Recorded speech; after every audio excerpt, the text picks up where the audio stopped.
Bonjour tout le monde, bienvenue à Un peu de crime dans ton café, le podcast où on jase de crime en prenant un bon café entre amis. Je serai votre animatrice aujourd'hui, Audrey, et bien entendu, je suis avec la partner de mon cœur, Catherine. Comment ça va? Bonjour! Ça va bien pour l'instant, mais je vais vous raconter une histoire pas mal terrible aujourd'hui, fait que ça va être du gros pognage de nerfs. Oh non, aussi terrible que l'araignée que j'ai toujours pas retrouvée dans ma salle de bain. À peu près aussi terrible que ça, oui! Alors Catherine, aujourd'hui, tu vas nous raconter une histoire qui a tenu le Québec en haleine pendant plusieurs années. Ouais, pendant plusieurs années. Si je me trompe pas. Ouais. Fait que, oui, c'est une histoire qui a tenu le Québec en haleine pendant des années, puis ensuite qui a tenu le Québec en frustration pendant d'autres années. Donc aujourd'hui, j'ai décidé, fouillez-moi, là, je sais pas pourquoi que j'ai décidé de faire ça, mais j'ai regardé nos suggestions de cas, puis là, je me suis dit que il y a des cas qui sont comme vraiment gros, puis vraiment intenses, puis des affaires qui font vraiment peur. Puis on s'attaque pas souvent à ces affaires-là. Nous autres, on choisit des cas qui sont souvent plus légers, ou tu sais, qui sont moins émotifs. En tout cas, moi, je parle pour moi, parce que toi, tu fais des cas émotifs, mais moi, j'essaie justement de trouver des trucs qui sont plus anecdotiques et absurdes. Puis là, je me suis dit, mais il y a quand même des cas qui ont changé le Québec et qui méritent qu'on y consacre un épisode. Absolument. Alors, c'est pourquoi j'ai décidé aujourd'hui de vous parler de Cédrica Provencher. On vous avertit. On va mettre un divulgateur tout de suite. On va mettre un divulgateur. Ça parle de violence faite aux enfants.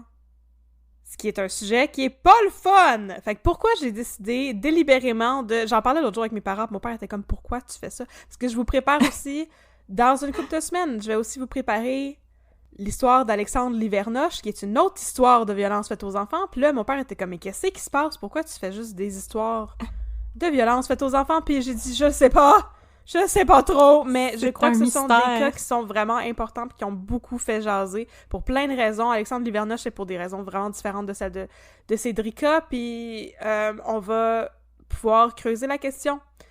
Fait que j'ai décidé de faire le contraire de ce que je fais d'habitude, puis au lieu de vous raconter quelque chose d'anecdotique, aujourd'hui, je vous raconte quelque chose de super sérieux. Donc, on parle de Cédrica Provencher.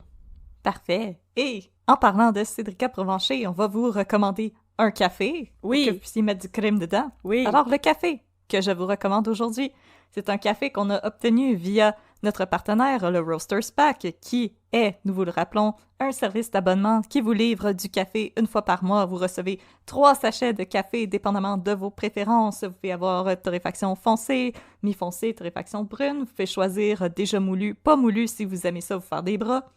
Le café que je vous recommande aujourd'hui, c'est un café qui provient de la brûlerie Russell en Alberta. Et le café, ça s'appelle Bumbago. On va vous dire des mots le fun avant de tomber dans une histoire vraiment pas le fun. Alors, c'est un café qui a des notes de mandarine, abricot et jasmin. Le café, je l'ai préparé à la cafetière italienne. Ah, ciao! D'habitude, je l'aurais préparé à la presse française, mais je n'ai pas pu faire ça parce que j'ai échappé ma presse française par terre et elle a éclaté en 1000 morceaux. Et je ne sais pas quand est-ce que je vais avoir une presse française parce qu'elle venait du Ikea et mon copain n'aime pas aller au Ikea parce que quand on va au Ikea, je suis comme Peter Gabriel et I don't know how to stop. Mais oui, mais là, c'est tellement le fun d'aller au Ikea, surtout en couple. C'est une belle activité de couple. Oh. Oui, tu peux faire « Regarde, chérie, des stars ». Wow! Que penses-tu de ce divan que nous ne pourrons jamais nous payer? Que penses-tu de ces motifs géométriques fluo? C'est génial! Lequel de ces tapis serait le plus beau dans notre hypothétique future maison? Ah là là! Ah! On pense, on rêve! On rêve. Alors, oui, le café, je l'ai préparé à la cafetière italienne et je trouve qu'il a vraiment un goût comme de mélasse quelque chose qui rappelle beaucoup une sorte de sirop, vraiment la mélasse, très riche au niveau du goût. Peut-être un café que vous aimeriez garder un peu plus pour l'après-midi, quand l'estomac est un peu plus réveillé et qu'on mange avec, je sais pas moi, des petits biscuits au beurre. C'est fun, ça, des petits biscuits au beurre. Mm-hmm. Et le café, je le bois dans notre magnifique tasse. Un peu de crème dans ton café. Et si vous voulez vous joindre à moi, rendez-vous sur notre boutique Etsy. Mais on va vous donner plus d'informations sur ça après l'épisode, parce que là, il faut qu'on se lance. Il faut qu'on mette un peu de crème dans notre café. Ouais. Alors, Catherine, Ouais. vas-y, the floor is yours. Le plancher, il est tout à toi. Le plancher, il est tout à moi. Alors, pour... Je te le donne. Merci. Alors, d'abord, mes sources. Je vais faire des voix goofy pour rendre ça plus amusant. Fait que là, pour cette histoire, pour me documenter, j'ai lu des articles qui étaient tirés de la presse, qui ont documenté jour après jour les efforts de recherche pour retrouver Cédrica en 2007.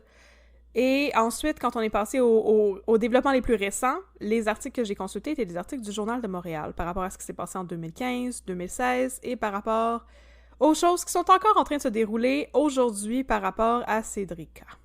Donc, plusieurs articles que vous pouvez trouver bien sûr sur le site de la BANQ, dans les archives.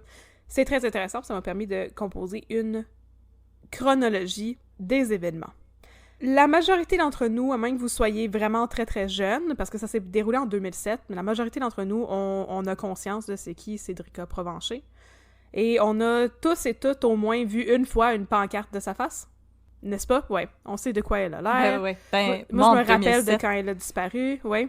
Oui, en 2007, je travaillais chez Jean Coutu, puis je me rappelle à tous les jours, l'étalage de journal, c'était la face de Cédrica Provencher en première page du journal tous les jours. Oui.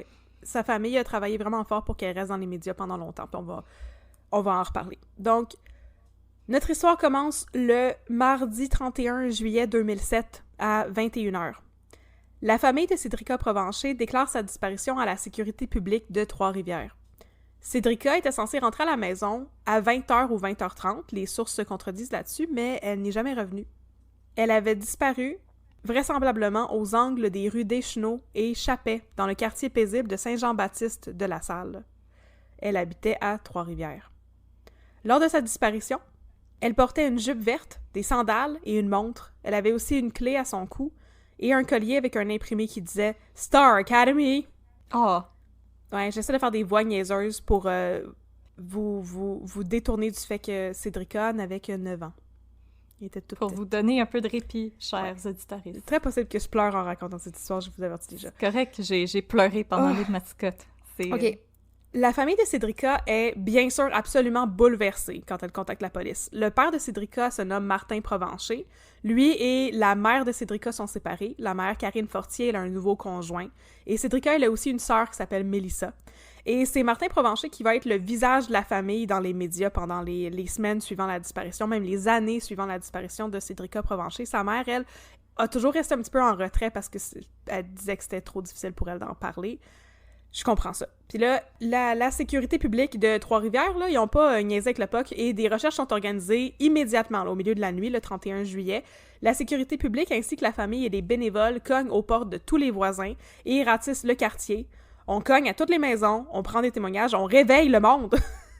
Parlez-nous. Réveillez-vous! Mais il n'y a pas de traces de Cédrica.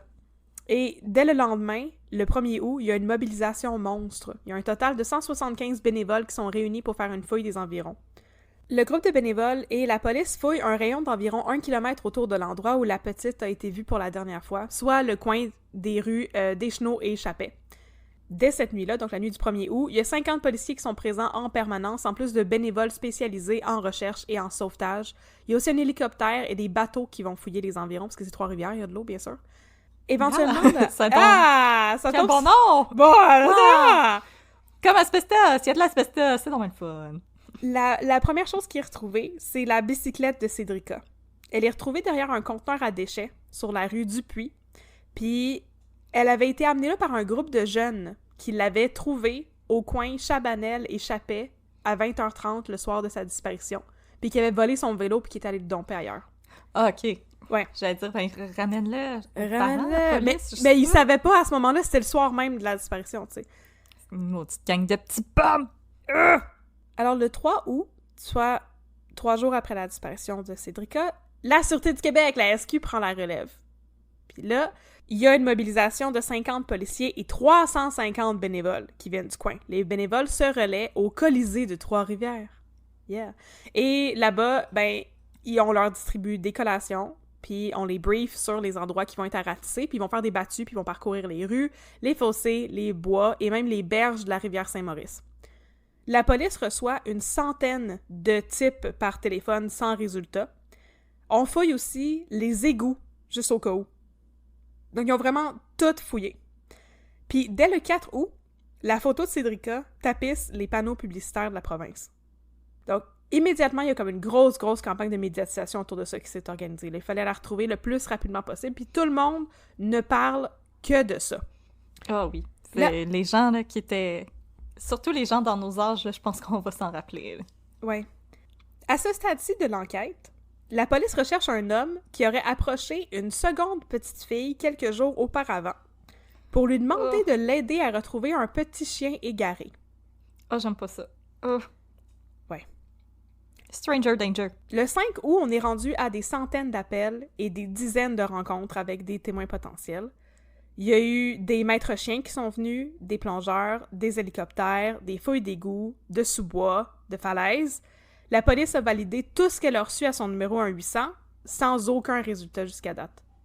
Et là, il y a un témoin qui se manifeste. Il y a un témoin qui vient déclarer à la police qu'il a vu la fillette, Cédrica, peu avant sa disparition. Elle aussi cherchait un petit chien, noir et blanc. Il y a, dans le secteur, 75 prédateurs sexuels, 75 pédophiles qui sont répertoriés. La police va aller tous les interroger. Est-ce que c'est beaucoup pour un... J'en ai aucune idée. OK. J'en ai vraiment aucune idée. Mais c'est ça, à ce stade-ci, la police, ils ont comme... Là, je réalise que j'ai mal fait mon script, là, mais la police, ils avaient compris qu'il y avait possiblement un lien entre la personne qui approchait le monde pour trouver des petits chiens puis ce qui était arrivé à Cédrica. OK. Fait que là, à partir du lendemain, le 6 août, l'enquête tourne de plus en plus autour de cet individu louche qui aurait approché Cédrica pour lui demander de l'aide pour trouver un chien. Il y a une troisième petite fille qui se manifeste pour dire qu'elle aussi, elle a été approchée par un homme une journée avant la disparition de Cédrica. Puis il y a aussi un citoyen qui vient témoigner comme quoi il a vu une petite fille qui cherchait un chien le soir de la disparition de Cédrica. Mais le hic, c'est que la description de la petite fille ne correspond pas aux descriptions des 3 premiers témoins, des 3 premières petites filles. Donc Cédrica et les 2 autres qui se sont manifestés. Ça nous signale que la personne a probablement approché d'autres enfants aussi, sous prétexte de leur demander « j'aurais besoin d'aide pour trouver un petit chien ». Oh, j'ai des frissons de dégoût. Puis le re-hic, c'est que il y a un nouveau témoin qui vient dire qu'il a vu Cédrica, qui cherchait un chien, mais à 4 km du secteur où elle a été vue pour la dernière fois. Puis ça vient considérablement élargir le périmètre de base qui a été établi par la SQ. Là, on cherchait pas dans ce coin-là, pantoute, là. C'est immense, 4 km pour une petite fille à vélo. Oui, effectivement. Ou à pied, parce que son vélo a été retrouvé. Oui. Fait que ce que la SQ pense, c'est que, la personne qui visait des petites filles avait un périmètre d'opération qui était beaucoup plus gros que ce que eux autres ont présentement. C'est peut-être pas nécessairement Cédrica qui a été vue à 4 km. C'est peut-être une autre petite fille. OK, ouais. Ce serait peut-être une 4e petite fille qui a été en contact avec le même homme. Puis la police cherche activement à parler à la petite fille. À ce stade-ci, il y a plus de 1000 rencontres qui ont été faites, 500 types qui sont arrivés par la ligne 1-800, et il y a une équipe de 30 enquêteurs de la SQ qui travaille là-dessus à temps plein. Une semaine après la disparition de Cédrica, il y a un total de 247 articles qui ont été écrits à propos de Cédrica. C'est devenu un véritable phénomène médiatique. Donc c'est partout, tout le temps, dans les médias, les journaux, à la télé. Comme je l'ai déjà mentionné, c'est Martin Provencher, le père de Cédrica, qui était le visage de cette campagne-là. C'est lui qui faisait des conférences de presse, c'est lui qui parlait de Cédrica dans les médias. Là, ils sont désormais 60 enquêteurs de la SQ qui travaillent d'arrache-pied pour retrouver Cédrica, fait qu'ils ont doublé l'équipe depuis les jours précédents. Leur quartier général est installé au sous-sol de l'école Jacques Buteux à Trois-Rivières, qui est située au 555 rue Maurice L. Duplessis. J'aime ça donner des adresses, moi. Maurice Duplessis. Yeah! La police a enfin réussi à parler à la 4e petite fille, celle qui aurait été vue à 4 km. Et la police n'a toujours pas, malgré tout ça, la police n'a toujours pas réussi à identifier l'individu louche qui aurait demandé à des petites filles de chercher un chien. Mais la police commence quand même à élaborer un portrait robot de ce possible ravisseur d'enfants à partir du témoignage des 3 fillettes qui se sont manifestées. Le 9 août, les bénévoles continuent à faire les battues puis à ratisser les environs. Et il y a des items louches qui sont repérés. Donc, il y a 200 bénévoles qui ont répondu à l'appel de la famille Provencher qui leur demande de ne pas abandonner les recherches, même si ça fait une semaine déjà. Parce qu'une semaine, on s'entend que, je vais vous en reparler un petit peu plus tard, mais une semaine en termes de kidnapping d'enfants, là, t'as plus beaucoup d'espoir, malheureusement. C'est très, très long. Non, mais je veux dire, au moins trouver quelque chose, ça aide aussi pour la suite des choses. Ouais. Je veux dire. Ouais. Ouais, mais ce que je veux dire, c'est que plus le temps passe, moins t'as de chances de retrouver ton enfant vivant. Ouais. C'est ça. Fait qu'à une semaine, là, ça fait déjà... Elle pourrait être très loin si elle était encore vivante, Cédrica, puis sinon, ça fait longtemps qu'elle est décédée. C'est ça, les statistiques vont dans ce sens-là. Il y a un boisé de 2 km qui est ratissé au nord de Trois-Rivières dans un nouveau périmètre de sécurité qui a été établi par la police parce que là, ils élargissent leur périmètre. Et puis là, c'est là qu'il y a des objets bizarres qui n'ont en apparence rien à voir avec Cédrica, mais qui sont vraiment weird, qui commencent à être trouvés. Donc, dans le champ, random, là, dans le boisé puis dans le champ, ils trouvent des vêtements de femmes, des maillots de bain, des robes et même des sous-vêtements d'enfants. J'aime pas ça. J'aime pas ça non plus. J'aime pas ça. Les bénévoles tombent aussi sur du matériel pornographique, des magazines, une chaise et un matelas. Puis tout ça, apparemment, il aurait jamais été capable d'établir des liens entre cette découverte-là et la disparition de Cédrica. J'aime de moins en moins ça. Je sais, c'est quand même pas une belle affaire sur laquelle tomber quand tu fais ta battue, là. Fait que là, il y a plusieurs rumeurs qui circulent à ce moment-là. La petite aurait été retrouvée dans le secteur de Pointe-du-Lac, ou près du boulevard Saint-Michel, ou dans le secteur de Cap-de-la-Madeleine. Donc il y a plein de rumeurs qui circulent, qui viennent toutes dérouter la police, mais ce sont des fausses rumeurs. Le 10 août, Martin Provencher, le père de Cédrica, reçoit la visite de 2 autres pères qui ont perdu leur fille. Michel Surprenant, le père de Julie Surprenant, et Pierre-Hugues Boisvenu, le père de Julie Boisvenu. Donc, Julie Surprenant est aussi une jeune fille qui a été kidnappée, et Pierre-Hugues Boisvenu, sa fille, a été assassinée. Donc, les deux, ils sont venus témoigner leur soutien puis leur support à Martin Provencher. Puis, est-ce que les jeunes filles avaient à peu près les mêmes âges? Non, ils étaient plus vieilles. OK. Donc, Julie Surprenant a été kidnappée, elle a disparu quand elle avait 16 ans. Elle n'a jamais été retrouvée, mais il est allégué qu'elle a été assassinée. En fait, il y a quelqu'un qui a confessé ce crime-là sur son lit de mort. Super le fun. Et Julie Boisvenu, elle, a été enlevée et séquestrée et abusée. Elle avait 27 ans, elle a fini par être assassinée. Donc, les pères de ces filles-là sont venus témoigner leur compassion et leur soutien à Martin Provencher. Pendant ce temps-là, la SQ est en train de discuter la possibilité d'appeler l'armée à la rescousse. Mais ils jugent que pour l'instant, c'est pas nécessaire. OK. Pourtant, je savais pas que l'armée pouvait venir à la rescousse pour ça. Ouais, ben c'est pour élargir leur périmètre d'action, tu sais. Puis l'affaire, c'est que c'est dommage parce que la SQ aurait pu bénéficier de l'aide de l'armée. Apparemment, ils avaient oublié avant le 10 août de faire parvenir la photo de Cédrica aux autorités frontalières. Fait qu'ils n'ont pas fait d'alerte Amber. Ils n'ont pas fait d'alerte Amber. Puis en tout cas, ça aurait rien changé. Mais ça aurait pu être une erreur assez dramatique. Ouais. Là, le 11 août, il y a un revirement de situation super funky. La famille fait appel à Rosemary Kerr, qui est une investigatrice paranormale de bonne réputation, selon Le Soleil, qui réside aux États-Unis. Selon Martin Provencher, la famille n'a rien à perdre à faire valider les informations par cette médium de renom. Mais c'est ça, vous savez ce que je pense de ça, moi, les médiums? Je comprends pas trop pourquoi ils ont fait ça, mais en même temps, je comprends qu'ils sont assez désespérés à ce stade-ci, là. Non, je comprends qu'on veut des réponses, mais comme, dans le fond, il y a eu des cas...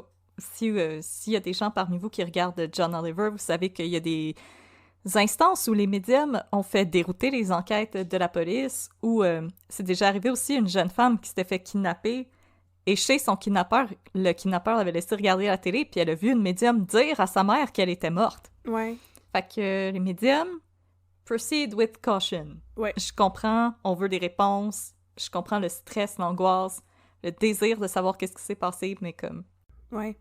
Pendant ce temps-là, ils commencent à organiser des levées de fonds aussi, parce que veux pas, ça coûte très cher, tous ces efforts de recherche-là. Fait qu'il y a 150 marcheurs qui amassent des fonds pour que la recherche pour retrouver Cédrica se prolonge. Parce que là, on est rendu le 13 août, ça fait 2 semaines qu'elle est disparue. Puis malheureusement, la SQ peuvent pas rester là dans un quartier général indéfiniment, là, à juste organiser des battues sans arrêt. Ce serait même pas utile à ce stade-là, tu sais. Fait que ça coûte de plus en plus cher, la SQ commence à menacer de se retirer. La famille est pas contente, ils font des levées de fonds. Puis le 14 août, ils offrent une récompense, une première récompense, 80 000 $. 80 000 $ est offert par la famille, mais surtout par l'organisme Jeunesse au Soleil, à quiconque sera donné des informations pertinentes qui vont faire déboucher l'enquête. C'est la plus grosse récompense jamais offerte par l'organisme, qui auparavant avait offert 75 000 $ pour élucider la tentative de meurtre du journaliste Michel Auger. Oh! Ah oh. Jeunesse Soleil? Ouais, je sais pas pourquoi, Jeunesse au Soleil. Écoute, on est jeunes dans notre cœur longtemps. Ouais. Fait que là, l'offre de récompense, c'est pas ouvert pour toujours. Moi, j'avais jamais pensé à ça, mais effectivement, il y a une date là-dessus, tu sais. Il y a une date butoir. Ben oui. Fait que l'offre est valide pour 90 jours. Donc, les gens qui connaissent ces informations ont jusqu'au 13 novembre 2007 pour se manifester, pour donner leurs informations à la police. Parce que désormais, les fouilles sont terminées. Officiellement, depuis quelques jours déjà. Puis la SQ annonce qu'elle est arrivée à la phase enquête de son enquête. La première phase, ça s'appelle, je sais pas, collecte d'informations, puis la deuxième phase, ça s'appelle enquête. Fait que là, le 17 août, Jean Charest, qui était alors le premier ministre du Québec... On se rappelle! Ah! Il vient rendre visite aux parents de Cédrica. Ben, c'est quand même gentil de sa part. Fait que là, il y a une vigile qui est organisée en l'honneur de la petite, puis à travers tout ça, la police, ben... commence la phase d'enquête de son enquête, on s'en rappelle. Et ils ont plusieurs hypothèses. On va faire ce qu'on dit qu'on fait. Ouais, on a dit qu'on faisait ça? On va essayer de le faire. On va le faire. Ouais. Let's go. J'avais rien à faire cet après-midi, justement. Fait que là, ils ont fait un gros brainstorming, là, avec des petites photos, puis ils ont fait des petits liens avec des petits bouts de ficelle, c'est ça, entre les photos. Ouais. Puis là, leur première hypothèse. Cédrica a été enlevée par l'homme qui a approché les petites filles pour qu'elle l'aide à trouver son chien. Là, ça, c'était pas trop dur à trouver, cette hypothèse-là. Hey, c'était un big brain moment, là. J'espère qu'il y a eu des gros high-five dans cette salle-là. Hey, bravo, la SQ. Fait ensuite, leur seconde hypothèse, c'est qu'elle a peut-être été enlevée par une femme ou un couple. Parce qu'il y a un témoin qui a affirmé avoir croisé Cédrica le jour de sa disparition et que la petite fille lui avait dit qu'une femme était venue la voir pour lui dire qu'elle avait perdu son chien. C'est vrai, en plus, avec les vêtements de femmes qui ont été retrouvés, puis comme... Le matelas, la chaise, le magazine pornographique, les costumes de bain, puis Carla Homolka puis Paul Bernardo, c'était leur modus operandi. Oui, fait que ça aurait pu être un autre maudite affaire de Carla Homolka et Paul Bernardo. Et là, à ce stade-ci, la police est méga confuse et dit ne pas pouvoir diffuser de portrait robot. OK, mais là, c'est ça. Je vous fais traverser toute cette histoire-là en ordre chronologique, puis par la suite, je vais vous expliquer ce que la SQ faisait vraiment pendant ce temps-là, parce qu'ils avaient un suspect dans leur mire. Non, on n'est pas encore arrivé là. Qui se sont perdus. Non, tout ce temps-là, ils avaient un suspect dans leur mire, et en fait, le suspect, il arrive très, très, très bientôt, là. Ils vont zero in sur quelqu'un bientôt. Puis là, ils ont l'air de faire n'importe quoi, là, mais la SQ, ils ont travaillé très fort là-dessus, on veut pas dire du mal des autres. Fait que là, le 23 août, l'enquête prend une nouvelle direction parce que la police a reçu des renseignements crédibles la portant à croire que Cédrica est toujours vivante et se trouve dans l'est du Québec. Ça, c'est assez troublant. Je vais vous lire le témoignage du monsieur, là. Donc, l'homme qui a contacté la police avec ses renseignements s'appelle Fernand Slight et il dit qu'il est convaincu d'avoir vu Cédrica avec d'autres enfants et un couple à une station-service de la rue 185 près de Rivière-du-Loup. OK, voici son témoignage. God, c'est loin. C'est très loin. C'est très loin de Trois-Rivières. Alors, voici son témoignage que j'ai pris dans Le Soleil, l'édition du 24 août 2007. Il était 4h30 dans la nuit du 15 août lorsqu'une Jeep bleue immatriculée au Nouveau-Brunswick en direction de Rivière-du-Loup s'est arrêtée pour faire le plein. En me dirigeant vers la... Nouveau-Brunswick? Ouais. Oh my God. Puis il roulait en direction de Rivière-du-Loup. En me dirigeant vers la voiture, j'ai entendu l'homme dire quelque chose qui finissait en « K » en pointant vers le véhicule, mais j'ai pas réalisé. Lorsque j'ai lavé les vitres, j'ai vu 2 garçons âgés approximativement de 14 et 17 ans assis à l'arrière. Ensuite, l'homme raconte qu'il a essuyé la vitre du côté conducteur et qu'il aurait vu celle qu'il dit être Cédrica Provencher. Il dit, le monsieur Fernand Slight, et je cite, « Les poils m'ont frisé sur les bras. J'ai gardé mon calme puisque le conducteur se tenait très près de moi. La femme qui l'accompagnait marchait rapidement dans le stationnement. Les larmes coulaient de ses yeux comme de l'eau. » Il parle de la petite fille dans l'auto. Elle avait le visage blanc, l'air épuisé, et me fixait comme si elle voulait me dire de la sortir de là. Elle avait une douillette blanche avec des personnages imprimés montés jusqu'au cou. J'ai eu l'impression que lorsque je suis avancée, l'un des jeunes s'est penché comme s'il voulait la camoufler. Le cœur me débattait. Fin de la citation de Fernand Slight. Donc, la police accepte d'enquêter de ce côté-là, mais refuse de se prononcer d'emblée. Et puis là, le 27 août, la famille voit bien que les pistes s'étiolent, puis que la SQ, ils travaillent pas assez vite à leur goût, fait qu'ils font un appel public à Claude Poirier, le journaliste d'enquête, pour avoir son soutien. Et ils souhaitent que la personne détenant la clé du mystère le contacte, parce que lui, c'est une figure publique. Fait que si vous connaissez quelque chose, contactez Claude Poirier. Une nouvelle vigile s'organise le 29 août à l'anniversaire de Cédrica. Donc, ça aurait été son 10e anniversaire. La vigile réunit environ 400 personnes au parc portuaire de Trois-Rivières. La rentrée scolaire est à nos portes à ce moment-là, mais elle va se faire sans Cédrica. OK, fait que là, c'est maintenant que je vous raconte mes statistiques vraiment poches concernant les kidnappings d'enfants. Yeah! Donc là, on va faire... Megan avait initié cette chronique dans son épisode sur Earl Jones, donc c'est Histoire de crime. J'ai des statistiques pour vous concernant les disparitions d'enfants. Ça vient du réseau Enfants Retour, qui est une organisation sans but lucratif qui assiste les parents dans la recherche de leurs enfants disparus et contribue à la diminution des disparitions d'enfants en éduquant le public. Je les cite. En 2006, on a rapporté 7317 cas de disparition d'enfants au Québec. De ce nombre, 5300 étaient des fugues, en majorité des jeunes de 14 à 17 ans. Les parents sont à l'origine de 66 cas d'enlèvement. Seulement 11 enlèvements ont été commis par une personne autre que les parents. On relève que 1358 cas de disparition demeurent inexpliqués. Fugues, accidents, pertes, enlèvements, etc. Parmi les enfants disparus, 65% sont retrouvés dans les premiers 24 heures et 85% en moins d'une semaine. Parmi les mineurs enlevés par un étranger, 80% sont des filles de 12 à 17 ans. Donc, c'est pour ça que la police s'est graduellement retirée de la zone, parce que la majorité des cas sont réglés en dedans d'une semaine. Au-delà de ça, tes chances de retrouver la personne vivante, ils chutent dramatiquement. Bon. Ouais. De retour à l'histoire, c'est la fin de l'histoire de crime qui était très déprimante. C'était pas le fun comme l'histoire de Charles Ponzi.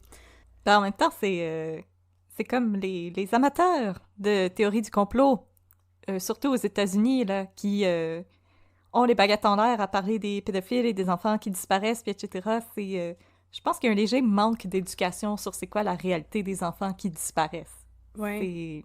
C'est souvent commis par une personne qu'on connaît. C'est pas des shadow government qui kidnappent des enfants, puis... En tout cas, j'écoute beaucoup de podcasts de théorie du complot, puis ça, je pense que c'est les théories du complot qui me frisent le poil de plus, parce que c'est vraiment enrageant. Il y a des histoires qui sont réappropriées par ces mouvements-là, puis je trouve que c'est pas correct, parce qu'il y a des familles qui souffrent, puis c'est pas correct de t'approprier ces récits-là pour tes histoires à toi. Ouais, je suis full d'accord. Le 3 septembre, on va enfin commencer à se rapprocher d'un suspect potentiel. Un témoin affirme qu'il a vu une petite fille bâillonnée à l'arrière d'une Ford Aerostar rouge. La piste est abandonnée le 13 septembre, quand la police décide que la piste n'était pas probante, et se concentre plutôt à trouver une Acura TSX 2004 rouge à la place. Est-ce que c'est deux autos qui se ressemblent? Mais moi, si tu me dis comme une auto rouge puis une auto rouge, comme « Ah, c'est la même affaire ». Non, c'est pas la même chose. Une Ford Aerostar, c'est une minivan. Mais là, la police, entre-temps, a reçu des informations comme quoi il y aurait une auto, une Acura TSX rouge, qui aurait été vue dans le secteur où Cédrica a été aperçue pour la dernière fois. On cherche le conducteur du véhicule, qui serait un homme âgé entre 30 et 40 ans, francophone et de carrure moyenne. L'inspecteur Martin Prudhomme de la SQ nous rassure. Si on avait été capable de diffuser l'information avant, on l'aurait fait. Ça fait longtemps qu'ils ont reçu cette information-là, puis qu'ils essaient de la corroborer. Oui, on a pris 5 semaines avant de diffuser l'information. Par contre, on voulait être sûr qu'on parlait du bon véhicule. Parce qu'effectivement, il y a comme une grosse marge de manœuvre entre une minivan rouge puis une Acura TSX 2 portes. Ouais, c'est pas la même chose. Même moi, je suis capable de dire la différence. Fait que là, la police affirme que l'enquête avance et qu'elle a désormais la certitude raisonnable d'affirmer qu'une Acura TSX 2004 rouge serait liée à la disparition, ou plutôt à l'enlèvement de la petite Cédrica. Là, c'est la première fois qu'on parle officiellement d'un enlèvement. L'appel circule désormais régulièrement dans les journaux. On cherche une Acura rouge. Elle a 4 portes, 4 portes, manuelles, les poignées chromées, les vitres teintées. C'est apparemment un modèle de voiture qui est assez rare puisque les Acura TSX sont d'habitude équipés d'une transmission automatique. Là, c'est une Acura rouge manuelle en plus. Selon la SQ, il y a une trentaine de véhicules de la sorte qui ont été vendus au Québec et une cinquantaine en Ontario. C'est pas beaucoup. C'est pas beaucoup. Ça réduit beaucoup le bassin. Et là, le père de Cédrica passe à Tout le monde en parle le 13 septembre 2007 et en ondes, il va parler de cette voiture-là. Il va aussi implorer sa petite de désobéir à son kidnappeur pour lui échapper, si c'est possible. Oh my God. Je sais. Dans les semaines qui suivent, dans l'espoir de raviver la mémoire des potentiels témoins, il y a un ami de la famille Provencher qui va louer une voiture identique à celle qui est recherchée et va la stationner à divers endroits dans le quartier où a disparu la petite, pour ensuite aller poser des questions aux voisins. Aviez-vous déjà vu une voiture comme ça, quand Cédrica s'est fait enlever? C'est quand même pas pire, ça te donne une meilleure idée que si t'as pas la voiture devant toi, là. Ok. Au début, je trouvais ça étrange, mais là, je comprends ce qu'il a voulu faire. Ok. Ouais. Visual aid. Visual aid, c'est ça. La récompense pour retrouver Cédrica est reconduite après sa date de déchéance. Sa date d'échéance! Déchéance! Il n'y a pas de déchéance là-dedans. Donc, elle passe alors de 80 000 à 100 000 $. Le mois suivant, à l'approche de Noël, la SQ déclare avoir enfin 5 suspects dans sa mire. Selon Martin Prudhomme, inspecteur et patron de l'escouade des crimes contre la personne, il s'agit là de 5 sujets d'intérêt sérieux qui sont soit très familiers avec la région de Trois-Rivières ou qui connaissent bien le secteur dans lequel la fillette a été kidnappée.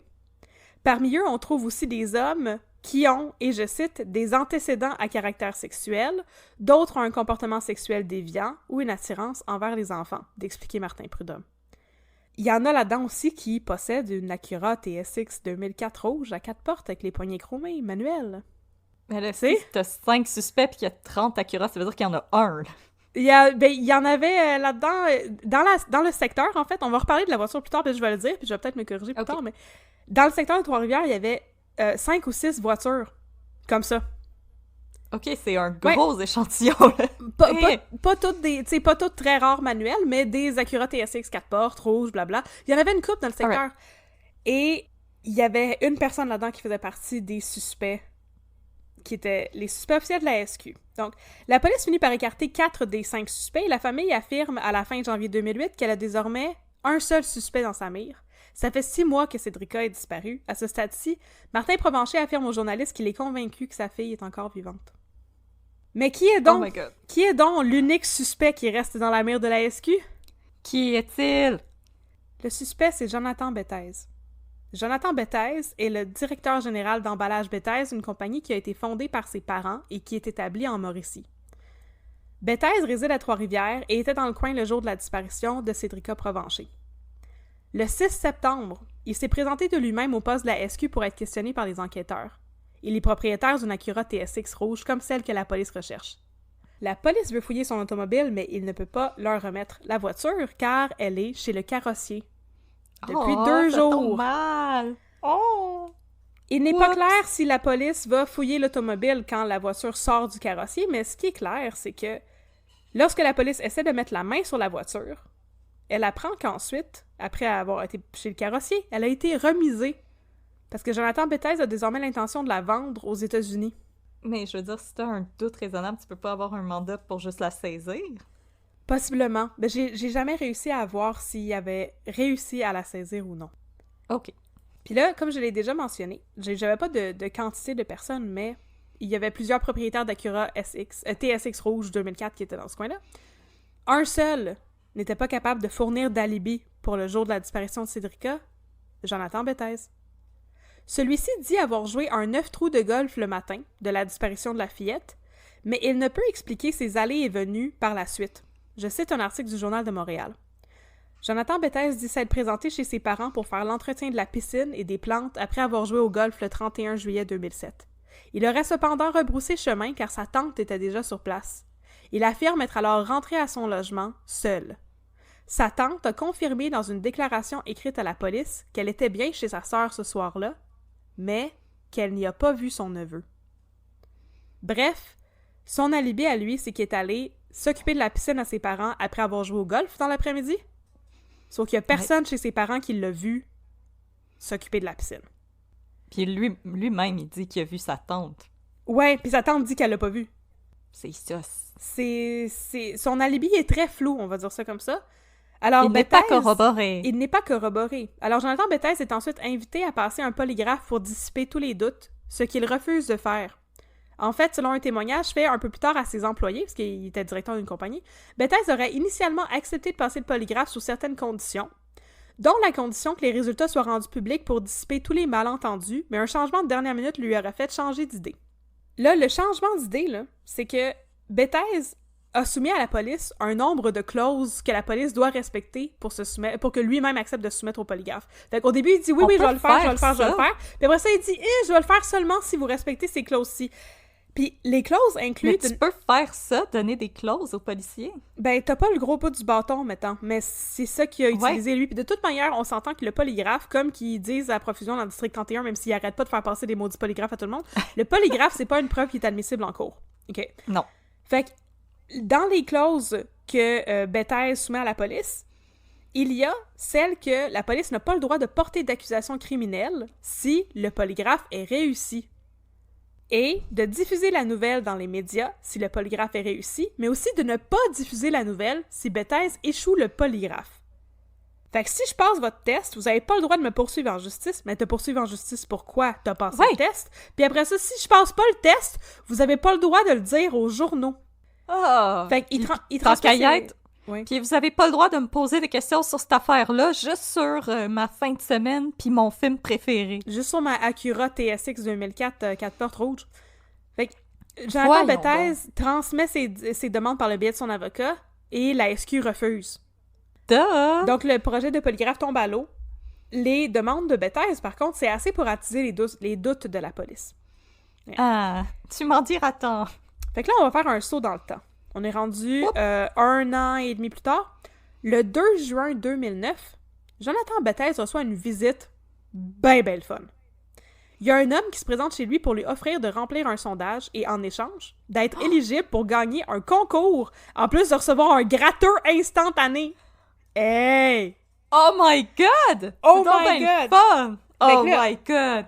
Ça, puis un télégramme chanté, là, c'est des visites vraiment le fun. Jonathan Bethes, il est pas tweet, il veut bien sûr participer au concours, fait que là, il donne ses infos, puis il apprend quelques semaines plus tard Je veux gagner un voyage! Il a gagné un voyage, tu comprends même pas? Il a gagné... Ben, il est tombé chanceux! Un séjour à l'hôtel Fairmount à Mont-Tremblant avec des parties de golf, puis le casino. Oh my God!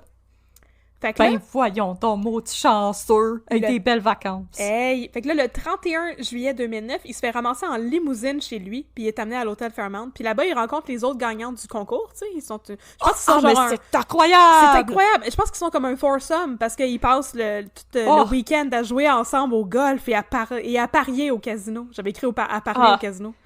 Blablabla. Yo, casino! Allô? Comment ça va? OK, sauf que... casino! Il se passe des choses weird pendant le week-end, par exemple. Une chose weird. Bon, d'abord, il y a un fantôme dans sa chambre. Non. Une fois que je vais te dire c'est quoi la chose weird, tu vas regretter d'avoir dit ça. C'est pas ça partout, c'est bien plus triste que ça. À un moment donné, Jonathan Bethes roule avec un autre dude qui s'appelle Jean Hamelin dans une voiture de golf. Il passe devant une maison, puis il y a un enfant en bikini qui est en train de jouer, tu sais, dans la cour ou dans la maison, c'est pas trop clair. Elle doit avoir comme 10 ou 12 ans. Puis là, Jonathan Bethes, il dit à Jean Hamelin, « As-tu vu le bikini? » Puis Jean Hamelin, il répond pas. Non! Puis après une petite pause, Jonathan Bethes ajoute, « Elle est un peu jeune. » Je donne un coup de roue, puis oups, je t'ai reculé dessus, puis oups, je t'ai avancé dessus. Juste par souci de transparence, ça c'est dans un article sur Radio-Canada, si vous voulez aller lire ça. Donc, malgré ça, Jean Hamelin va se lier d'amitié avec Bethes, puis ils vont devenir des buddies de golf. Fait que là, le 5 août 2009, ils vont jouer au golf et manger au restaurant, toujours dans la région de la Mauricie. Puis à un moment donné, Bethes commence à se confier... Le bar à pain du Pacini. Du Pacini. Puis là, à un moment donné, pendant qu'ils sont au bar à pain du Pacini, probablement, Bethes commence à se confier sur ses problèmes d'argent. Il dit qu'il joue au poker 3 à 4 heures par jour et qu'il a perdu 20 000 $ le Noël précédent en gambling. À Noël! À Noël, en plus de tout ça, c'est comme mourir en vacances, ça. Ben voyons donc, Noël, c'est fait pour manger des petites saucisses dans sauce VH puis déballer des cadeaux. Oui. Fait que là, pour Jean Hamelin, là, l'argent, là, c'est pas un problème. Pantoute. Oh, c'est un big shot. Puis ça paraît vite, déjà, tu sais. Il invite Jonathan Bethes à jouer au golf, puis il paye le souper puis tout. Le 26 octobre 2009, soit après plusieurs mois de game de golf, de souper au resto, principalement chez Pacini, puis de sorties de fun entre buddies, Hamelin est au restaurant avec Jonathan Bethes, puis un autre homme qui les approche. L'homme vient remercier Hamelin pour tout ce qu'il fait pour lui, Puis il remet un porte-document qui contient 20 000 $ Dans un porte-document? Ouais. Je sais pas pourquoi dans un porte-document. Moi aussi, je traîne mon argent dans un duotang. Puis là, pendant la soirée, tu sais, Bethesda, il est comme, t'as de l'argent, tu sais, faut que je te parle un peu de mes problèmes. Puis il confie qu'il a recommencé à jouer au poker. Puis là, il y a des dettes d'environ 10 000 $. Fait que là, dans les mois qui vont suivre, Bethesda va commencer à rendre des services à Hamelin en échange d'argent. C'est à ça que ça sert des amis dans la vie. Fait que là, par exemple, il va aller récupérer une Cadillac, il va faire des livraisons d'enveloppes à des clients d'Hamelin, il va aussi lui donner des conseils financiers, mais aussi assurer sa sécurité, entre gros guillemets, pendant des meetings. Fait que Hamelin, il va rencontrer des clients, puis Bethesda est dans le restaurant pour, comme, le protéger, le surveiller au cas où il se passe de quoi. C'est pas trop clair. Je te watch! C'est ça, c'est pas trop clair qu'est-ce qu'il fait, Jean Hamelin, mais ça devient vraiment évident que c'est un big fish puis qu'il trempe dans des affaires pas mal richissimes. Oh oh oh! Fait que là, en novembre 2009, Jean Hamelin propose à Bethesda de faire une autre job pour lui. Il lui offre 1 000 $ et une caisse de vin pour aller porter une enveloppe à un de ses clients. Bethesda dit à Hamelin qu'il accepte. Il a vraiment besoin d'argent. Il dit qu'il a déjà 15 000 $ à lui, mais il en aurait besoin de 30 000 pour pouvoir gambler à son plein potentiel puis racheter ses dettes. Fait qu'il dit, je suis prête à faire n'importe quoi, là, parce que j'ai besoin d'avoir 15 000 $ de plus pour pouvoir être le meilleur gambler possible. Fais juste payer tes dettes! Non! Bon. Fait que là, il lui propose de s'associer, Bethesda et Hamelin, tu sais, plus officiellement pour, comme, travailler ensemble et tout, puis ils pourraient splitter leurs profits, 50-50, les profits que Bethesda va faire au poker. On devrait investir un podcast. Puis je suis comme une compagnie, puis moi, je vais te donner la moitié de mes profits de poker. Fait que là, à ce stade-ci, Bethesda joue encore au poker 3-4 heures par jour. Puis Hamelin dit, c'est intéressant, je vais y réfléchir. Puis là, 2 mois plus tard... Oui. Bel investissement. Bel investissement. Je vais réfléchir à cette possibilité d'investissement dans les exploitations minières. Et là, le 8 janvier 2010, Jean Hamelin accepte. Yay! Fait que là, Bethesda le rencontre au grill de Trois-Rivières. Je sais pas c'est quoi le grill, mais c'était spécifié entre guillemets dans les articles. Okay. Et Hamelin lui remet une enveloppe qui comporte 15 000 $ en argent comptant pour l'aider à investir dans son histoire de poker en ligne. Hamelin dit qu'il le fait parce que Bethesda, c'est son chum, puis il veut l'aider à faire le million. C'est beau, l'amour, hein? Fait que là, je te donne 15 000 $, puis mon retour d'investissement, c'est 500 000. Tu sais, c'est quand même cool, comme... C'est quand même beaucoup. Ouais, c'est quand même bon. Sauf que, il fait pas juste ça de bonté de cœur, OK? Bethesda, en échange, va devoir aider Hamelin quand celui-ci aura besoin de faire des livraisons ou des choses du genre. Fait que, tu sais, il va continuer à faire le même genre de job qu'il faisait pour lui avant, là, comme bouger des Cadillacs, puis tout. Et Bethesda va justement... Le grill? Oui? Le grill, c'est quand même... 5 étoiles. Ça s'appelle le grill? 3 signes de piastres. Ouais. Oh my God! 5 étoiles, 3 signes de piastres sur Yelp. On n'y aise pas, là. Mais je l'ai dit, il était riche, Jean Hamelin. Mais t'as le grill et le grill express pour les gens pressés. Pour le monde riche et pressé. Exactement. Parce qu'il brasse des grosses affaires. Oh! Alors, Jonathan Bethesda va continuer à aider Hamelin jusqu'au mois d'août 2010 en faisant des petits travaux, des livraisons, de la sécurité. Puis, il va finir par prendre ses distances parce que les projets de Jean Hamelin sont de plus en plus intenses. Là, Hamelin, il veut investir dans des projets immobiliers avec des investisseurs étrangers. Il fait livrer des fausses cartes de crédit par l'entremise de Bethesda. Puis là, Bethesda, c'est comme, oh, ça s'en vient de plus en plus élevé, là, tu sais. On vire de plus en plus dans la criminalité. C'est ça. Fait que là, le 18 août 2010... des actions criminelles! Fait que le 18 août 2010, Jonathan Bethesda rencontre Jean Hamelin pour la dernière fois, puis il lui redonne 13 000 $, qui étaient les 13 000 qui lui restaient à rembourser, parce qu'il faisait des petits travaux pour payer sa dette. C'est ça. Puis il lui explique que c'est trop pour lui, tu sais. Puis par la suite, les hommes n'auront plus de contact. Fait que c'est bien dommage, c'est la fin d'une belle amitié. Hein? C'est donc une belle amitié, hein? Qu'est-ce que t'en penses? Je suis triste. Il y a plus d'amis. Sauf qu'il y avait jamais d'amis, parce que c'était pas une vraie amitié. En fait, Jean Hamelin, il n'existe pas. C'est un nom que j'ai inventé pour qualifier un agent d'infiltration de la SQ. C'était un Mr. Big! C'était un Mr. Big! Donc moi, j'ai mis un nom là-dessus pour que ce soit plus facile à raconter. Mais il n'y a pas de Jean Hamelin. Il y avait un agent de la SQ, dont le nom, bien sûr, n'a jamais été divulgué, qui, pendant 1 an, a fait croire à Jonathan Bethesda qu'il était son ami, pour passer du temps avec lui puis amasser de l'information sur lui. Puis là, Jonathan Bethesda, c'était comme « Reprends-le, ton collier de best friend! » Ouais! Je peux! Ouais! Ah, les Mr. Big. Fait que là, la vérité, c'est que Depuis que Jonathan Bethes a refusé de passer son polygraphe en 2007, la police le suit. Il y a de la filature, mais aussi de l'écoute électronique, sur Jonathan Bethes et ses proches. Oh my God! Ouais. Il y a des micros chez tout le monde, puis il enquête tout le monde, y compris ses parents, puis certaines de ses anciennes conjointes. Pendant des années, la SQ accumule des preuves, parce que entre l'été 2007 puis l'été 2009, où ils ont commencé à faire leur Mr. Big, il y a bien du temps. Fait que pendant 2 ans, ils accumulent de l'information, des preuves, des indices, des théories. J'ai pas réussi à lire, bien sûr, les rapports de la SQ parce qu'il y en a pas dans la police, tu sais. Mais voici ce que j'ai réussi à dénicher. Dès que Bethes est dans la mire de la SQ, qui va commencer à le suivre, certains membres de son entourage et lui, ils vont keep tabs on him, tu sais. Puis entre 2007 et 2009, Jonathan Bethes est vu au volant de 5 véhicules différents, mais aucune Acura TSX rouge, par exemple. Fait qu'il change constamment de char. Ben non, il l'a vendu aux États-Unis. C'est ça, mais selon un enquêteur qui a cherché dans le registre de la SAC des informations concernant le véhicule, la compagnie Emballage Bethes, elle a vendu l'auto, la Acura TSX, qui est en remisage pendant tout ce temps-là, le 13 mai 2008. Et Bethes a confié à un proche qui s'est débarrassé de la voiture en raison de la médiatisation autour de celle-ci, selon un article de Radio-Canada. Fait que là, ils suivent pendant longtemps pour essayer de retracer la voiture a été vendue, bon. Ensuite, il y a des proches qui sont interrogés. Même si Bethes refuse le polygraphe, la police arrive tout de même à parler à des connaissances et des anciennes conjointes de Jonathan Bethes. Ces différentes personnes le décrivent comme étant un homme, je cite, froid et peu démonstratif, fin de la citation. Un ex-collègue ainsi qu'une ancienne copine témoignent aussi de son comportement à tout le moins méprisant envers ses propres parents. Une autre ancienne copine raconte aussi à la police que, dans la famille Bethes, l'histoire de Cédrica Provencher était connue sous le sobriquet, et je cite, « le dossier rouge ». Fin de la citation. Oh non, non, non, non, non, non, non, non. Dans la famille, il y avait leur petit surnom pour l'histoire de Cédrica Provencher. Non, non, non. Les informations avancées par la SQ lui permettent aussi d'espionner le compte Facebook de Jonathan Bethes et d'obtenir l'adresse IP de son compte Facebook, de son ordinateur, en fait. Et ce que la SQ découvre est alarmant.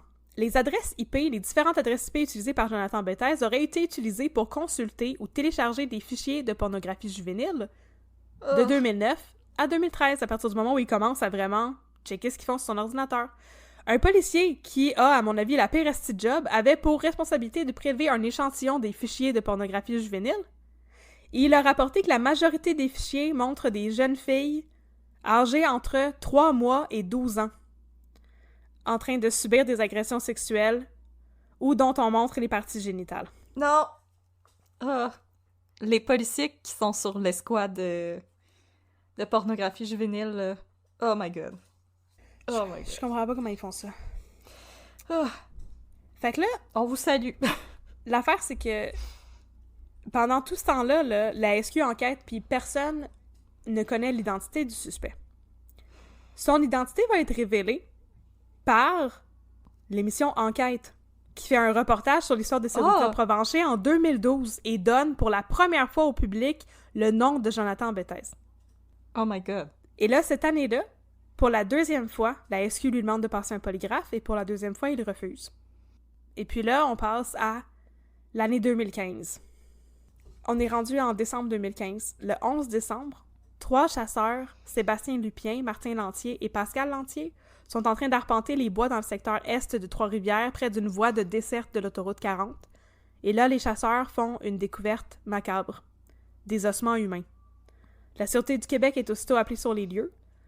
La Sûreté sur le coup refuse de se prononcer. Ça semble faire longtemps que les restes sont là, vu leur état, puis ça peut être difficile de spéculer sur l'âge, le sexe, par exemple. L'âge ou le sexe ou l'origine de la personne qui est décédée. Alors, les restes sont acheminés au Laboratoire des sciences judiciaires et de médecine légale de Montréal. Et le lendemain, en soirée, une annonce officielle est faite. Les restes ont été identifiés comme appartenant à la petite Cédrica Provencher. La SQ demande donc une 3e fois à Jonathan Bethes de se soumettre à un test de polygraphe, mais celui-ci refuse encore. Alors, en août 2016, la SQ rend visite à la mère de Bethes pour lui demander de convaincre son fils de passer un polygraphe. La famille, à ce stade-ci, fait parvenir une mise en demeure à la SQ pour que la police cesse d'entrer en contact avec elle. Et là, coup de théâtre, le 29 août, la police procède à une perquisition chez Emballage Bethes à Trois-Rivières. Elle procède aussi à l'arrestation de Jonathan Bethes. Les 6 chefs d'accusation qui pèsent contre lui couvrent la période allant du 4 novembre 2009, pendant qu'ils étaient en train de faire leur Mr. Big, là. C'est là qu'ils avaient obtenu leur mandat. Donc, du 4 novembre 2009 au 30 septembre 2013, voici les accusations. Avoir rendu accessible de la pornographie juvénile, avoir eu en sa possession en vue de la transmettre, de la rendre accessible, de la distribuer, de la vendre ou de l'exporter de la pornographie juvénile, avoir accédé à de la pornographie juvénile. Ouais, ça, c'est illégal. Ouais, et avoir eu en sa possession de la pornographie juvénile. Donc, d'en avoir eu en sa possession, d'en avoir consulté, d'en avoir possiblement distribué. En plus d'avoir déposé une caution, donc il a payé une caution pour sortir de prison, pour être libéré, Jonathan Bethes doit se soumettre à quelques conditions. D'abord, il n'a pas le droit d'utiliser de matériel informatique autre que celui de son lieu de travail, et il n'a pas le droit de se trouver en présence d'un enfant de moins de 16 ans. Dans toute cette histoire, il n'y a pas de mention de Cédrica Provencher. Mais il y a beaucoup de monde qui y pense, par exemple. Puis il y a beaucoup de monde qui en parle dans les journaux, puis qui font des spéculations. Le procès contre Jonathan Bethes pour possession de distribution de pornographie juvénile commence en juillet 2018. Alors, la Couronne diffuse un document de preuve concernant leur enquête sur Bethes et le Mr. Big. Le document fait plus de 800 pages et est diffusé avec l'accord des 2 parties, mais sans que le juge soit au courant. Ah! Donc, ce qui est arrivé, c'est que la Couronne a diffusé ça auprès des médias. Mais ça prend une permission pour ça? C'est ça, une permission qu'ils n'avaient pas. Ah. Le document fait état de l'enquête exhaustive qui a été menée à l'égard de Jonathan Bethes, mais aussi des preuves qui pèsent contre lui. Par exemple, on apprend que la police a fait exprès de médiatiser tous les aspects de l'enquête et les déroulements de celle-ci pour mettre de la pression sur la famille Bethes et inciter Jonathan Bethes à passer un maudit polygraphe. Fait qu'à partir du moment où il suspectait, c'est pas pour rien que le nom de Cédrica restait dans le journal. C'est parce qu'il voulait... Il montait le feu, là. Ouais. Il resserrait l'étau. C'est ça qu'il faisait. Toujours pour l'inciter à passer le polygraphe qui n'a jamais passé. Fait immédiatement, la diffusion de ces documents dans les médias, qui n'ont pas été diffusés intégralement, mais je veux dire, les médias ont eu accès à ça puis ils ont diffusé une partie de la preuve, ça a créé un gros malaise parce que justement, le juge n'avait pas donné son consentement, mais aussi parce que les documents faisaient des liens explicites entre la mort de Cédrica et leur enquête sur Jonathan Bethes. C'est à cause de la disparition de Cédrica que la police a commencé à enquêter sur Jonathan Bethes. Puis là, il est accusé pour d'autres choses, la pornographie juvénile, pas directement la mort de la petite fille ou la disparition de la petite fille, mais, c'est ça crée un gros malaise à cause de ça, justement. OK. Le lien, il n'existe pas pour vrai, dans le sens où Bethes est traduit en justice uniquement pour possession et distribution de pornographie juvénile, pas pour la disparition et le meurtre de Cédrica. Ouais. Donc, les médias sont immédiatement frappés de l'interdit de publication. Et le procès commence à l'automne.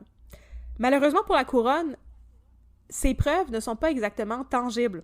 En effet, la Couronne explique qu'elle n'a pas de preuves directes pour accuser Bethes d'avoir en sa possession de la pornographie juvénile, mais elle pense pouvoir arriver à convaincre le juge, Jacques Lacourcière, quand même.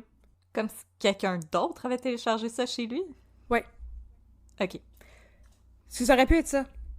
OK, ouais. OK. Ainsi, même si les ordinateurs de Bethes ne contenaient pas directement ce type de contenu, la Couronne entend convaincre le juge qu'au moins un appareil de Bethes a laissé des traces informatiques incriminantes sur Internet. Donc, il y avait pas de porno storé directement sur ces ordi, mais eux autres voulaient essayer de convaincre le juge puis de prouver qu'il avait quand même accédé des sites de pornographie juvénile.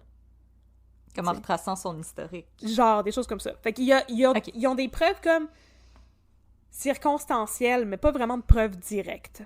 Fait que Bethes, bien sûr, plaide non coupable. Son avocat va tenter de démontrer quant à lui que la police a usé de méthodes abusives en fouillant ainsi l'ordinateur de Bethes. Parce que, bien sûr, les mandats qu'ils ont utilisés pour faire ces perquisitions-là, ils les ont obtenus à cause des doutes raisonnables soulevés par le comportement de Bethes pendant le Mr. Big. Et, justement, les Mr. Big, c'est très contesté, on en a parlé. Ouais, c'est à la Couronne de prouver que ce qu'ils ont obtenu, c'est bon. C'est pas à la défense de réfuter la preuve. C'est ça. Donc, le verdict du procès est rendu le 12 octobre 2018. Jonathan Bethes est acquitté de toutes les accusations qui pesaient contre lui, et les mandats qui ont été employés par la police pour faire des perquisitions sont déclarés illégaux par le juge. Ainsi, toutes les preuves amassées contre Jonathan Bethes sont déterminées illégales, puisqu'obtenues illégalement, et ne peuvent pas être utilisées pour des poursuites futures. Selon le juge, l'enquête parallèle sur la pornographie juvénile avait été déclenchée sur la base d'une intuition des policiers. Ils soupçonnaient que Bethes était lié à la disparition de Cédrica, et donc, il soupçonnait qu'il était possible qu'il consomme la pornographie juvénile, mais le lien est très ténu. C'est dans ce contexte que les policiers avaient procédé sans autorisation judiciaire à une demande auprès de Facebook pour obtenir la liste des adresses IP utilisées par Jonathan Bethes. Fait qu'ils avaient un petit peu bypassé le DPCP. Ils n'avaient pas obtenu de mandat de la Direction des poursuites criminelles et pénales pour faire ça. Ils avaient contourné ça parce qu'il y avait un doute raisonnable sur les habitudes de consommation de pornographie de Jonathan Bethes. Donc, il n'y avait pas de preuves claires ni fondées pour étoffer leur demande, ce qui a détruit complètement la légalité de leur démarche. Dans son jugement, le juge Lacourcière ne se gêne pas pour blâmer les policiers. Il a dit, et je cite, « Le tribunal peut comprendre les difficultés auxquelles les policiers sont confrontés dans le cadre de certaines affaires criminelles. Toutefois, la considération dont jouit l'administration de la justice est menacée si on cautionne une conduite policière qui ne respecte pas les dispositions de la loi et les décisions des tribunaux. » Fait qu'effectivement, c'est très frustrant, mais il y a des cas dans lesquels on n'aura jamais de réponse parce qu'il n'y a pas de moyens légaux d'obtenir des preuves. Oh. Puis il faut respecter cette justice-là aussi, il faut respecter cette légalité-là. Oui, parce que ça pourrait mener à des fausses arrestations. Absolument. Je comprends, je suis fâchée. C'est terrible. Je comprends. C'est une épée à double tranchant, là. C'est vraiment, c'est vraiment pas le fun comme situation. On arrive à la fin. On ne saura jamais ce qui est arrivé à la pauvre petite Cédrica Provencher. Mais par contre, on sait ce qui est arrivé à Jonathan Bethes parce qu'en 2019, il a intenté une poursuite de 10 millions de dollars contre la Sûreté pour avoir, et je cite, « tout fait pour que la population croie que Jonathan Bethes était un pédophile et un meurtrier ». Ce montant vise non seulement à couvrir les dommages causés à la réputation de M. Bethes et de ses parents, mais aussi les pertes encourues à la suite de la vente de l'entreprise familiale Emballage Bethes. En effet, depuis l'arrestation de Jonathan Bethes, la réputation d'Emballage Bethes en a pris une claque, et à la suite de l'arrestation, plusieurs clients de l'entreprise avaient décidé de changer de fournisseur, ce qui a plongé l'entreprise dans une crise financière. Il ne restait plus que 6 employés sur les 20 que comptait l'entreprise de Trois-Rivières lorsque celle-ci a annoncé sa vente à Solutions Sherby, une entreprise de Granby. Pas de Sherbrooke.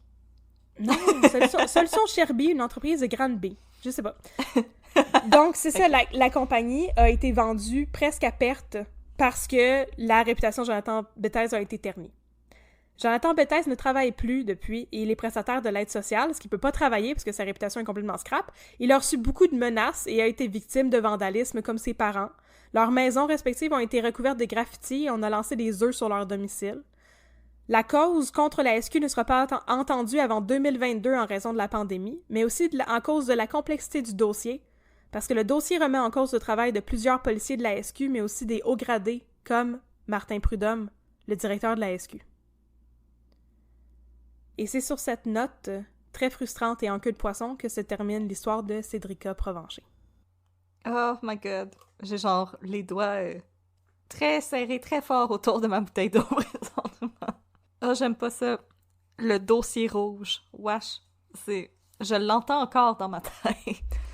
Fait que là... Moi, j'ai trouvé ça très intéressant apprendre ça parce que je connaissais pas grand-chose. J'avais eu conscience du fait qu'il avait retrouvé son corps en 2015. Puis moi, je trouve que s'il y a une chose qu'on peut dire, là, qui est vraiment de la spéculation, là, mais le corps était assez détérioré pour qu'on en conclue que ça faisait longtemps qu'il était là. J'espère qu'elle est morte rapidement. Bon, c'est tout ce que je souhaite là-dedans, parce que c'est ça. On espère que ça s'est passé très vite puis qu'elle a pas souffert.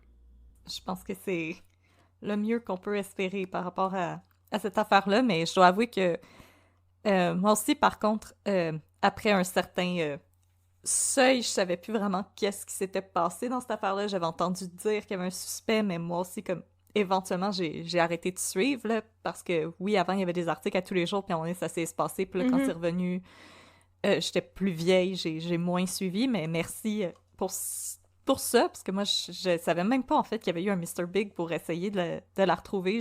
Ben, merci, Catherine, c'était pas des recherches le fun, non. Mais merci d'avoir fait ça pour nous. C'était quand même une histoire super intéressante à suivre, puis je pense que tu l'as très bien raconté avec ta sensibilité que j'aime tant. Je trouve que oui, c'est super intéressant, puis l'affaire, c'est qu'il y a beaucoup de choses, il y a beaucoup de morale à cette histoire, ne serait-ce que c'est vraiment important quand t'es un policier que tu travailles comme du monde, puis que tu coupes pas les coins ronds, parce que ça a coûté à la SQ toute leur chance de faire la lumière sur cette histoire-là. Puis ça devait être épouvantable pour eux d'apprendre, quasiment 10 ans plus tard, là, que les 800 pages de documents, c'est beaucoup, que toutes les preuves circonstancielles, tu sais, tous leurs doutes et tout, qu'ils pouvaient rien faire avec ça parce qu'ils s'étaient mal pris pour obtenir l'adresse IP en bypassant le système puis en obtenant pas de mandat. C'est peut-être parce qu'ils s'étaient fait refuser un mandat, on ne sait pas. Tu sais? Mais c'est ça, je pense qu'il y a des morales intéressantes là-dedans. Là. Il y a des cas comme ça où est-ce qu'on pourra jamais aller au fond de l'histoire parce que les techniques policières qui ont été utilisées sont comme pas réglementaires, puis ça fait que on frappe un mur, là, à un moment donné, dans les procédures judiciaires. Ouais, parce que comme, si vous vous rappelez, pour Christine Lepage puis Alain Perrault, qui sont nos autres cas où il y a eu des Mr. Big, il n'y avait pas juste le Mr. Big. Dans le cas de Christine Lepage, il y avait aussi le pire portrait robot de l'histoire des portraits robots, et l'empreinte digitale qui avait été retrouvée sur un doigt dans la demeure de Julien Bessette. Puis pour Alain Perrault, il y avait aussi les preuves de la voiture qui avait été retrouvée, qui était recouverte de boîtes, et les témoignages aussi de gens qui l'avaient vu se promener avec l'air sauce. Au moins, il y avait ces preuves-là. Avec l'air très sauce, je pense que ça, c'est des preuves directes. Là, au moins, dans ces cas-là, il y avait ça, mais là, malheureusement, ici, on voit que les liens n'étaient pas toutes là. Non, les liens n'étaient pas toutes là, puis... En tout cas, on n'est pas... C'est pas à nous de remettre en question, justement, les méthodes de la SQ, mais, je veux dire, miser sur l'histoire de gambling de Jonathan Bethes pour peut-être, éventuellement, y soutirer des informations, je suis pas sûre que c'était la meilleure façon de procéder. Je sais pas trop pourquoi c'est ça qu'ils ont fait, mais il y a eu beaucoup d'argent qui a été gaspillé dans cette histoire-là. Ça a duré des années. Ça coûte très cher, des Mr. Big. Ça coûte super cher, un Mr. Big. En plus, ils sont allés au grill, qui était 3 signes de piastres. 3 signes de piastres, 5 étoiles sur Yelp, là, on n'y est plus. On n'y est plus pantoute. Fait que, ouais, c'est super intéressant. Puis je vais juste mentionner une chose en terminant. Toutes les personnes à qui j'ai dit que j'allais parler de Cédrica m'ont dit « Ah oui, au début, tout le monde pensait que c'était son père qui avait fait ça. » Puis ça m'a jeté à terre parce que j'ai vu ça dans aucun article de journal qui avait des doutes sur Martin Provencher. Mais j'ai trouvé ça très intéressant d'apprendre que, pour vrai, c'est comme une quinzaine de personnes différentes qui m'ont dit ça. Ah ouais, tu sais, c'est son père. Y compris moi. Y compris toi. Puis je trouve ça super intéressant parce que ça montre aussi qu'il faut faire vraiment attention dans ce qu'on dit parce qu'il y a absolument rien qui indique que Martin Provencher est impliqué là-dedans d'une quelconque manière, là. Non, puis dans les témoins de départ que tu nous as nommés, il est même pas là-dedans. Non. Lui non plus. Non, mais apparemment, dans l'opinion du public, il était comme un suspect potentiel. Ouais, puis le trial by public, c'est pas non plus mieux que la police qui fait des coins ronds. Faut faire attention à ça aussi. Ça l'est pas. Faut faire vraiment attention, puis je peux pas imaginer à quel point ça doit être épouvantable. Si ta propre fille se fait kidnapper, puis le monde pense que c'est toi qui l'as tué, puis t'as rien à voir là-dedans. Oh, mon doux! C'est horrible. Fait que je voulais le mentionner quand même parce que justement, il y a peut-être des gens qui ont écouté l'épisode puis qui ont dit « Mais voyons, il me semble que Martin Provencher, il a jamais été officiellement considéré comme un suspect, en tout cas pas dans ce qui a transparu dans les journaux. Jamais. » Non, j'ai l'impression que c'est comme une rumeur qui est comme commencée au début, mais qui est morte assez rapidement quand la SQ a fait comme « Non, il est pas pantoute dans notre mire, là, guys. Ouais. On a l'auto. » Comme l'affaire de la Ford Aerostar, là, de la minivan qui avait pas rapport avec rien, finalement. Puis la piste de l'auto avec la plaque du Nouveau-Brunswick. Oui! Ça m'a brisé le cœur.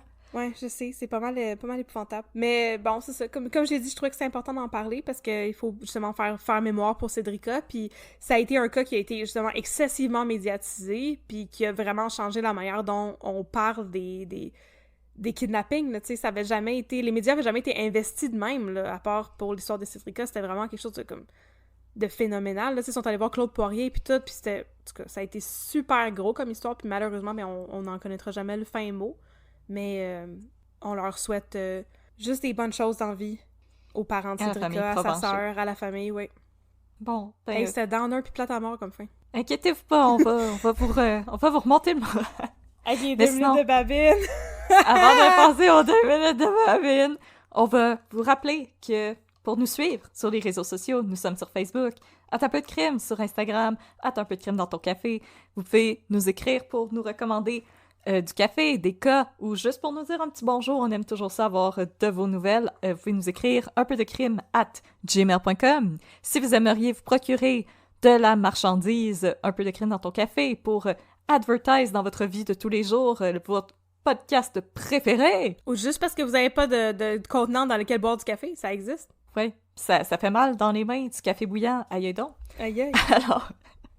Alors, vous pouvez vous rendre sur notre boutique Etsy, donc etsy.com/shop, /Harper de Crime. Tout est là. Vous pouvez prendre ce que vous voulez. Toute notre marchandise, elle est faite au Québec en partenariat avec les confections Jolies que l'on salue et que l'on remercie pour faire une job aussi exceptionnelle avec nos funky designs. Alors sinon, si vous n'aimez pas ça, District 31, parce que comme moi, vous êtes en tabarnache depuis que Poupou nous a quittés, c'est correct. On vous dit à dans 2 semaines pour un autre épisode de Un peu de crime dans ton café. À très bientôt. À très bientôt. Et sinon, pour les autres, restez parmi nous parce qu'on va vous parler de District 31 dans nos 2 minutes de babine. 2 minutes de babine.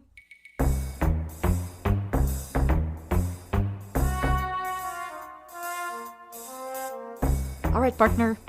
Fait que là, aujourd'hui, de quoi t'aimerais me parler, mon chum? Je sens que t'as de l'air déprimé, là.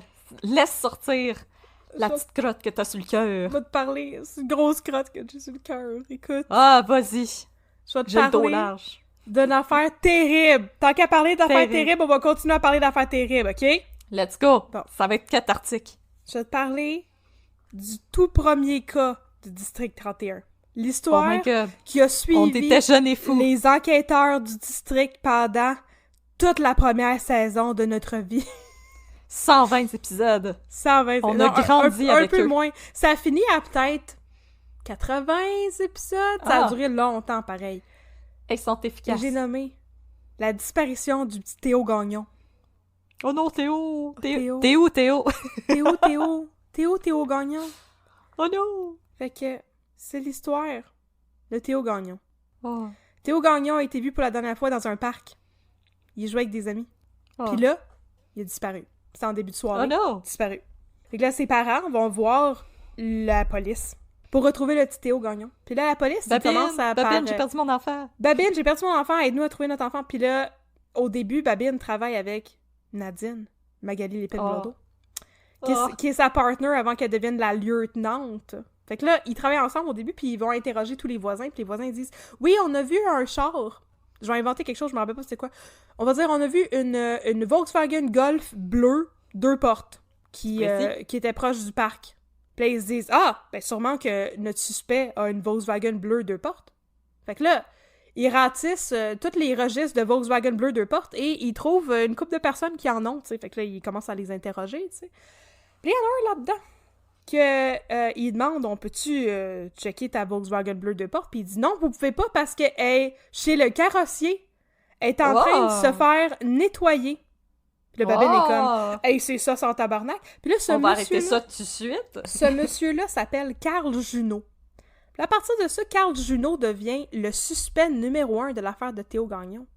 Fait que là, quand éventuellement la partner de Babine devient la lieutenante, puis là, le commandant Chiasson, toujours aussi sympathique, il dit « Hey, là, ça brette, cette histoire de Théo Gagnon, là, vous êtes poche en tabarnouche, puis il y a, dans un autre district, il y a un spécialiste des kidnappings d'enfants, on va le faire venir travailler avec vous autres. » Pourquoi tu l'as pas dit avant? Ce spécialiste est Bruno Gagné, Jean-Loup le hot dog du Val. Alors, il fait son arrivée après 10, 15, 20 épisodes, là, puis là, il devient le nouveau partner de Babine. Puis là, les deux, ils finissent par trouver la voiture, tu sais, la voiture de Carl Junot. Elle finit d'être carrossée au décarrosseur, puis... Pick and span. Fait que là, il essaie de trouver les empreintes, puis il y a plus rien dedans. Puis il trouve absolument rien dans la voiture. Puis là, ils sont comme, hey, là, OK, bon, voiture, c'est bien beau, la voiture, mais, tu sais, c'est un alibi, là. On s'en fout qu'une voiture qui ressemble à la tienne a été vue dans le coin. Fait que c'est quoi ton alibi, Carl Junot? Ouais. Fait que là, Carl Junot, il vient les voir pis il dit « J'ai un super bon alibi. » Il dit « Tiens-toi bien. Ce jour-là, j'ai joué un 18 trous de golf avec mes chums. » Hey, c'est long, ça. Il dit « On a commencé à 1h. » Fait qu'ils ont fini à, mettons, 8h le soir. Puis le petit Théo Gagnon, il était kidnappé à 7h. 7h30. Fait que, je sais pas là, alibi en train de frapper des balles. De béton. Mais là, quand ils creusent... Les inspecteurs se rendent compte que, en fait, il a pas joué un 18 trous. Il a joué juste un 9 trous. Fait que ça durait la moitié du temps. Oh my God! Fait qu'il était Plenty of time pour kidnapper plein d'enfants. Il était pas au terrain de golf. Fait que là, en fait, c'est des amis à Carl Junot qui le stole puis qui disent « Ben non, il a pas joué un 18 trous avec nous. Il a dit qu'il avait mal au ventre puis il est parti après un 9 trous. » Il a mal au ventre. Il a mal au ventre, t'es écœuré. Il a mangé des bines. Après ça, ils se disent « Ah! On va demander à Carl Juno de passer un polygraphe. Penses-tu que Carl Juno, il a passé un polygraphe? » Non! Non! La réponse est non. Fait que ensuite, ils disent « Ben, qu'est-ce qu'on pourrait bien faire pour le coincer? » Puis là, ils ont une super bonne idée. Je sais pas c'est qui dit ça. Ça doit être... je pense que on va le pogner en arrière du meuble de l'imprimante! Yeah! Je pense que c'est peut-être... ça doit être Bruno ou quelqu'un de même. Il me semble que Babine n'est pas brillant comme ça pour avoir des idées de même, là. Mais... Ben non, il est brillant, Babine. Il y a quelqu'un qui a l'idée de monter un Mr. Big. On pourrait aller chez Party City s'acheter des moustaches. Là, ils montent un Mr. Big. Puis leur Mr. Big est copiloté pour une raison qui m'échappe totalement par des retraités de la police, dont Laurent Cloutier, donc du monde qui travaille plus pour la police, s'occupe de faire leur écoute électronique pour eux. Parce que leur opération Mr. Big est pas vraiment super legit. Fait que là, ils engagent un gars de la SQ qui se fait passer pour un créancier. N'est-ce pas un créancier pantoute? C'est plus un Shylock, Est-ce que c'est Normand Auclair? C'est Normand Auclair, ouais. Fait que... Carl Juno, il y avait un chum qui était un friand de pornographie juvénile. Et qui devait beaucoup d'argent avec. Yeah! Puis là, il est mort, ce gars-là. Fait que là... la police se dit, ben on va monter un Mr. Big, puis on va aller voir Carl Juno, puis on va dire, regarde, ton chum, il est mort, puis il nous devait 35 000 $, faut que tu nous donnes 35 000 $, puis on va l'intimider, puis on va le forcer à parler de son implication dans le meurtre de Théo Gagnon. C'est comme ça qu'on va faire ça. Fait que là, ils engagent un gars de la SQ, là, ils font des tactiques d'intimidation. Là, à ce stade-ci, la police n'a plus le droit de confronter Carl Juno officiellement parce que la famille de Carl Juno ont déposé une injonction contre la police pour restreindre leur communication. Ils veulent plus y parler. Fait qu'ils sont obligés de passer par un Mr. Big, de faire une fausse affaire de pègre. Puis là... Jésus banane. On va arrêter ça tout de suite, l'histoire, pour dire que, oh my god, c'est exactement la même affaire qui s'est passée avec Cédrica Provencher puis Jonathan Bethes! Oh mon Dieu! La réalité dépasse la fiction! Oh. Écoute, je décroche totalement. Je vous compte même pas la fin de l'histoire de Théo Gagnon, ok? J'avais pas compris, moi, qu'en fait, Luc Dionne, il a rien inventé pantoute! Luc Dionne, il a pris tout ce qui s'est passé dans l'histoire de Cédrica, puis il a mis ça dans la première saison de District 31. C'est juste ça, il a rien inventé du tout. Ça m'a complètement choquée quand j'ai compris ça. Je ne connaissais pas l'histoire du Mr. Big de Cédrica. J'avais écouté la saison de District 31, puis là, plus je lisais, plus je me disais, hey, tous les détails concordent. La voiture, la libye de golf, le Mr. Big, l'injonction contre la police, le polygraphe. À un moment donné, dans District 31, ils vont voir la mère de Carl Juno pour la convaincre de se faire passer un polygraphe. Sauf que dans District 31, ils font vraiment du wishful thinking, puis ça finit par fonctionner. Ils finissent par trouver le tueur de Théo Gagnon. Ils ont fait comme un espèce de fairy tale spin sur l'histoire de Cédrica, parce que finalement, on était capable de résoudre l'histoire, ouais. Ah, merci, Luc Dionne! Yay! Fait que je voulais juste vous conter cette histoire pour vous dire que oh my god, Luc Dionne, il a rien inventé, pantoute. Il a juste fait un word search puis changé tous les noms. C'est ça. Puis c'est toute l'histoire que je vous ai racontée aujourd'hui. Vous écoutiez ça puis vous disiez, mon Dieu, mais c'est comme l'histoire de Théo Gagnon. Ce n'est pas un hasard à mon humble avis. Mais est-ce que je peux vous conter très vite la fin de l'histoire de Carl Juno? Ben oui. Finalement, son ami qui était mort, là, le gars qui consommait de la pornographie juvénile puis qui avait des dettes, là, c'est lui qui avait tué Théo Gagnon. Puis Carl Juno était accessory after the fact puis l'avait aidé à se débarrasser du corps.